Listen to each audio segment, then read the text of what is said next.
ادا کرنا پڑتا ہے، یا تو اس کو 2 مہینے مسلسل روزے رکھنے پڑتے ہیں، 2 مہینے مسلسل روزے رکھو، وہ پھر آگے سے غمگین ہو گیا، یا رسول اللہ صلی اللہ تعالیٰ علیہ وسلم میں ایک روزہ نہیں رکھ سکا، حدیث سنبھال سکا، 2 مہینے کے کیسے سنبھالتا؟ پھر حضور نے فرمایا پھر ایسا کرو 60 مسکینوں کو کھانا کھلاؤ۔ کیا کرو جی؟ 60 مسکینوں کو کھانا کھلاؤ۔ تو اس نے کہا یا رسول اللہ صلی اللہ تعالیٰ علیہ وسلم صبح پکتی ہے تو شام کا پتہ نہیں ہوتا گھر میں پکے گی یا نہیں، تو پھر میں کس طرح 60 مسکینوں کو کھانا کھلا سکتا ہوں؟ حضور نے فرمایا پھر تیسری صورت یہ کہ غلام آزاد کرو، سب کی قیمت ایک ہی بن جاتی ہے، جو بھی بندہ اس پر بھی عمل کرے۔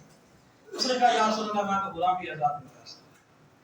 اب دیکھیں یہ اسلام ہے، اسلام کا یہ حکم ہے 3 کفاروں میں سے کوئی ایک کفارہ ادا کرنا، اور میں ابھی آپ کو کہوں اللہ کا کرے کہ کسی کا روزہ ٹوٹ چکا ہے تو کوئی بات نہیں ہے، چھوڑ دے، تو نے روزہ توڑ دیا تو جائے ایک اور توڑے، کوئی بات نہیں ہے، اور کفارہ ادا نہ کر، کوئی مسئلہ نہیں ہے، میں یہ نہیں کر سکتا، نہ ہی آپ یہ کر سکتے ہیں، نہ ہی کوئی ولی یہ کر سکتا، نہ ہی کوئی محدث یہ کر سکتا، نہ ہی کوئی مفسر کر سکتا ہے۔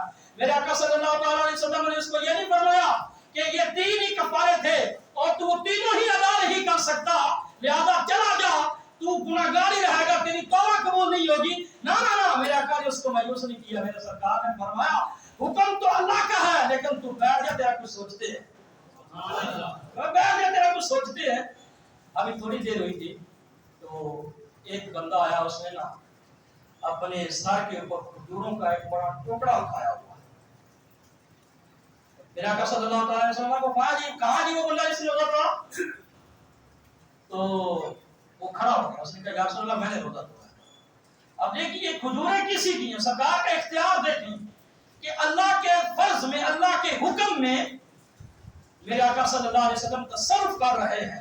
یہ نہیں ہے کہ یہ اللہ کی توہین ہو رہی ہے یا اللہ کی بے ادبی ہو رہی ہے، بلکہ یہ اختیار اللہ نے اپنے محبوب کو خود عطا فرمایا۔ میرے محبوب میرا حکم جیسا بھی ہو، جس طرح کا بھی ہو، لیکن آپ اس میں اپنی مرضی چلانا چاہ تو چلا سکتے ہیں۔ میرے عزیزان گرامی اب کیا ہوتا ہے، میرے حضور نے اس کو فرمایا کھجوریں کسی اور کی ہیں، یعنی خرچہ کسی اور کا ہوا، محنت کوئی اور کر کے آیا۔ سرکار نے فرمایا ایسا کر یہ کھجوروں کا ٹوکرا اٹھا اور مدینے کے اندر جتنے غریب لوگ رہتے ہیں ان سب میں تقسیم کر دے، تیرا کفارہ ادا ہو جائے گا۔ کہنے لگا وہ پھر خاموش کھڑا ہوا۔ حضور نے فرمایا تو کیا ہوا؟